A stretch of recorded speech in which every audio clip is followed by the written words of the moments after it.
आज के इस वीडियो में हम देखने वाले हैं introduction to software engineering. Software engineering बहुत ही अच्छा सब्जेक्ट है, आपके competitive exam point of view से बहुत ही इंपॉर्टेंट सब्जेक्ट है। और यदि आप कंपनी में जॉब करना चाहते हैं तो सॉफ्टवेयर इंजीनियरिंग को अच्छे से पढ़िए।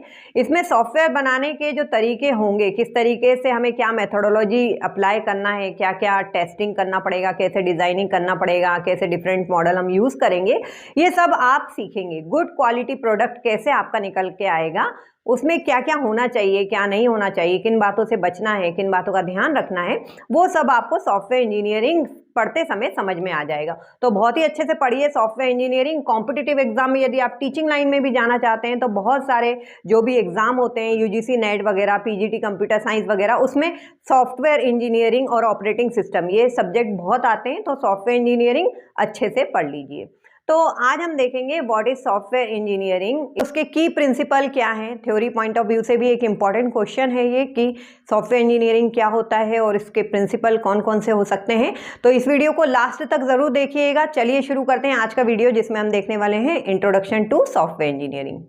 तो सबसे पहले सॉफ्टवेयर इंजीनियरिंग, जैसा कि आपको दिख रहा है, दो शब्द से बना है, सॉफ्टवेयर और इंजीनियरिंग। यहाँ पे मैंने दोनों की परिभाषा लिखकर रखी हुई है, आपको भी पता होगा कि सॉफ्टवेयर क्या होता है।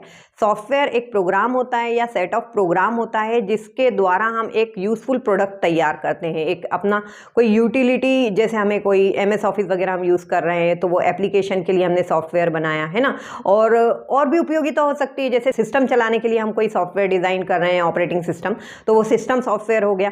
तो इस तरीके से सॉफ्टवेयर को हम परिभाषित करें तो कैसे करेंगे, अ प्रोग्राम और set of program that provide desired functionality. ये फंक्शनैलिटी कोई भी हो सकती है, जैसा मैंने आपको बताया कि कोई उपयोगिता हो सकती है। टैली है जो एप्लीकेशन सॉफ्टवेयर है, एमएस ऑफिस है एप्लीकेशन सॉफ्टवेयर, एडोब फोटोशॉप है एप्लीकेशन सॉफ्टवेयर, जिस पे आप म्यूजिक गाने चलाते हो, वो सारे एप्लीकेशन सॉफ्टवेयर हो गए। ठीक है, तो ये फंक्शनैलिटी अलग अलग हो सकती है। अब सिस्टम को चलाने के लिए फंक्शनैलिटी अलग होगी, तो सिस्टम सॉफ्टवेयर जो कि ऑपरेटिंग सिस्टम है, तो ये फंक्शनैलिटी अलग अलग हो सकती है ना। इसके हिसाब से जो भी हम कंप्यूटर को इंस्ट्रक्शंस देते हैं, ग्रुप ऑफ इंस्ट्रक्शन कोई ना कोई लैंग्वेज में देते हैं। जनरली जो सॉफ्टवेयर इंजीनियरिंग सब्जेक्ट है वो आप 3rd या 4th सेमेस्टर में पढ़ते हो, तो आपको आइडिया होगा कि किस तरीके से आप प्रोग्राम बनाते हो। सेट ऑफ इंस्ट्रक्शन को हम प्रोग्राम बनाते हैं, और जब हम कोई बड़ा प्रोजेक्ट बनाते हैं, जैसे हमें लाइब्रेरी मैनेजमेंट सिस्टम बनाना है, एम्प्लॉय मैनेजमेंट सिस्टम बनाना है, या और भी बड़े बड़े प्रोजेक्ट बनाना है, जब आप कंपनी में जाओ तो आपको ऐसे टेक्निक की जरूरत पड़ेगी जिससे कि आप उस सॉफ्टवेयर को बहुत ही कॉस्ट इफेक्टिव वे में बनाएं, बहुत ही साइंटिफिक तरीके से उसको बनाएं, सिस्टमेटिक तरीके से बनाएं, ताकि वो करेक्ट बने, एरर फ्री बने, और जो भी चाही गई फंक्शनैलिटी है वो काम वो करके दे।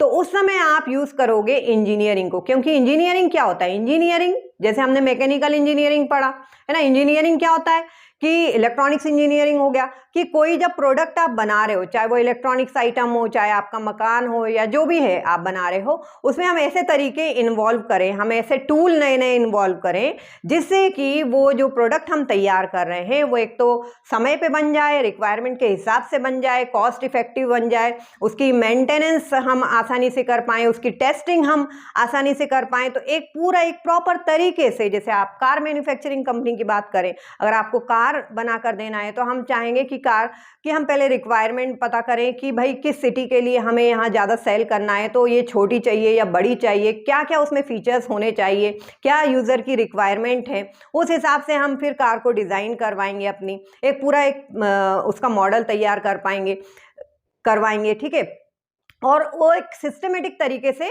हम उसकी प्लानिंग करेंगे स्टेप बाय स्टेप, और एक प्रोडक्ट हम अपना कार बनाकर देंगे सामने वाले को। ठीक है, तो उसी तरीके से हमें सॉफ्टवेयर बना के देना है ना। तो इंजीनियरिंग, जैसे सॉफ्टवेयर तो आपको समझ में आ गया। इंजीनियरिंग क्या है, it is a process of designing and building something in a very systematic and scientific way. जैसा कि मैं आपको बता रही हूँ कि किसी भी इंजीनियरिंग शब्द से हम यही समझते हैं, चाहे वो मैकेनिकल इंजीनियरिंग हो, चाहे इलेक्ट्रिकल इंजीनियरिंग हो, इलेक्ट्रॉनिक इंजीनियरिंग हो, कि हम उस प्रोडक्ट को बहुत अच्छे से बनाएं, बहुत टूल्स और टेक्नोलॉजी का यूज़ करते हुए, एक प्रॉपर स्टेप्स का यूज़ करते हुए हम बनाएं। हम सॉफ्टवेयर इंजीनियरिंग में बहुत सारे मॉडल पढ़ेंगे सॉफ्टवेयर को बनाने के तरीके, उसमें हमें वेरियस फेसेस से होकर गुजरना पड़ेगा। हमें रिक्वायरमेंट एनालिसिस करना पड़ेगा, हमें डिजाइनिंग करना पड़ेगा, हमें कोडिंग करना पड़ेगा, हमें टेस्टिंग करना पड़ेगा, हमें मेंटेनेंस करना पड़ेगा। तो ये सारी फेजेस सॉफ्टवेयर इंजीनियरिंग की होती है, जो हम आगे वीडियो में देखेंगे और लर्न करेंगे। तो हम अब दोनों शब्दों को अच्छे से समझ चुके हैं कि सॉफ्टवेयर क्या है और इंजीनियरिंग क्या है। इसलिए अब हम परिभाषित करते हैं अपने सॉफ्टवेयर इंजीनियरिंग को। तो कैसे परिभाषित करेंगे?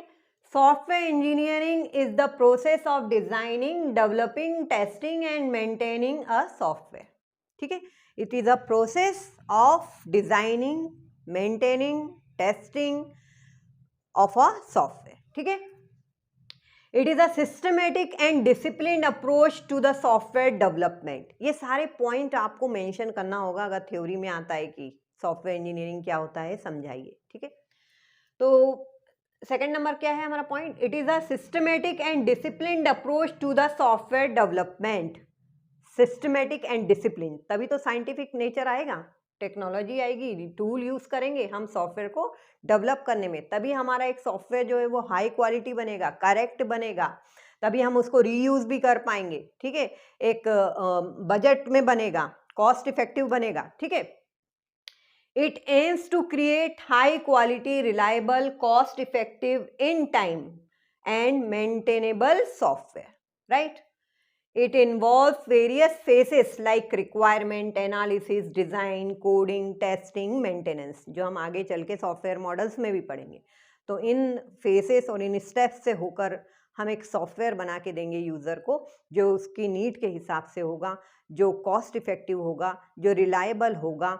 और जनरली जो सॉफ्टवेयर इंजीनियरिंग है, जो उसके प्रिंसिपल हैं, उनको हम लार्ज प्रोजेक्ट के लिए अप्लाई करते हैं। बड़े बड़े प्रोजेक्ट में सॉफ्टवेयर इंजीनियरिंग के कॉन्सेप्ट जो भी हम पढ़ेंगे आगे वीडियो में, उनको हम अप्लाई करते हैं जब हम कंपनी में काम करने जाएंगे, या आप मेजर प्रोजेक्ट यदि आप बनाते हैं, अपने पीजी स्टूडेंट है यदि आप, तो आप उसमें उसे यूज़ करेंगे, राइट? अब हम देखते हैं व्हाट आर द प्रिंसिपल, की principle of software engineering. Software engineering के प्रिंसिपल क्या हैं, इसके सिद्धांत क्या हैं, ये किस तरीके से काम करता है पूरे प्रोजेक्ट को तैयार करने के लिए, तो यहाँ पर हमें मेंशन करना है। जैसे सबसे पहले है मॉड्यूलैरिटी।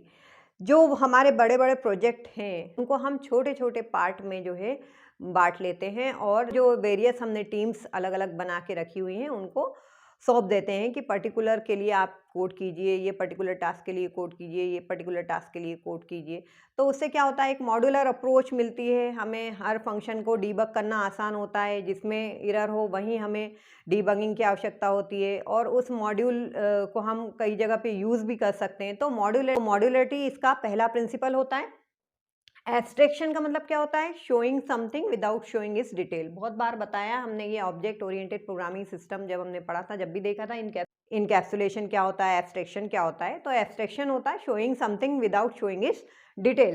तो हमारे पास कुछ रेडीमेड टूल्स होते हैं जिन्हें हम केस टूल के नाम से जानते हैं। इन टूल्स को हम सॉफ्टवेयर बनाने के लिए डायरेक्ट यूज़ कर सकते हैं। हमें नहीं पता कि उसके अंदर की कोडिंग क्या होगी, बस हमें अपना प्रोजेक्ट बनाना है, उसमें लग रहा है कि इसको लेना है तो हम उसे ले लेते हैं। ठीक है, reusability, creating component that can be used in multiple project. हमें ऐसे कंपोनेंट डिज़ाइन करना है सॉफ्टवेयर इंजीनियरिंग में जो कि हम कई प्रोजेक्ट में यूज़ कर सकते हैं, कई प्रोजेक्ट और बनाने में उसे हम ले सकते हैं, डायरेक्ट उसे एम्बेड कर सकते हैं उसके अंदर।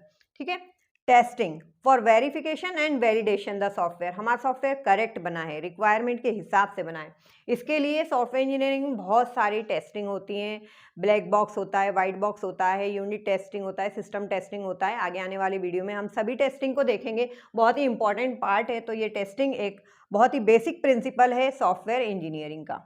नेक्स्ट है कंसिस्टेंसी। इसके अलावा आप इनकैप्सुलेशन भी मेंशन कर सकते हैं। इनकैप्सुलेशन भी हमारा सॉफ्टवेयर इंजीनियरिंग का प्रिंसिपल रहता है कि हम डेटा और उसकी फंक्शनैलिटी, जो उसके होने वाले टास्क जिसको करवाने वाले हैं, उनको क्या करते हैं, रैपिंग अप कर देते हैं, एक साथ बाइंड करते हैं, तो उसे हम इनकैप्सुलेशन कहते हैं। तो वो भी एक सिद्धांत है।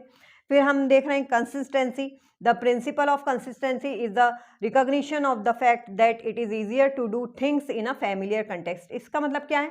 इसका मतलब ये है कि हम फैमिलियर हो जाएं उस पर्टिकुलर लैंग्वेज से जो हम कोडिंग के लिए यूज़ करें, या उस पर्टिकुलर टेक्निक से, उस पर्टिकुलर टेक्निक से जो हम सॉफ्टवेयर इंजीनियरिंग की जो हम टेक्निक यूज़ कर रहे हैं, जो हम पर्टिकुलर कोडिंग के लिए कोई अगर पर्टिकुलर लैंग्वेज यूज़ कर रहे हैं, तो हमें बार बार उसे समझने की ज़रूरत ना हो, बल्कि हमें जो काम करना है हम उस लैंग्वेज से डायरेक्ट करा सके। ठीक है, तो ये हमारे कुछ सिद्धांत हैं सॉफ्टवेयर इंजीनियरिंग के मॉड्यूलरिटी, एब्स्ट्रैक्शन, इनकैप्सुलेशन भी लिख सकते हैं आप, टेस्टिंग, रीयूजेबिलिटी, कंसिस्टेंसी। तो सॉफ्टवेयर इंजीनियरिंग का इंट्रोडक्शन आपको अच्छे से समझ में आ गया, हमारा सॉफ्टवेयर इंजीनियरिंग क्यों है, इसे इंजीनियरिंग वर्ड सॉफ्टवेयर के साथ क्यों जोड़ा गया है।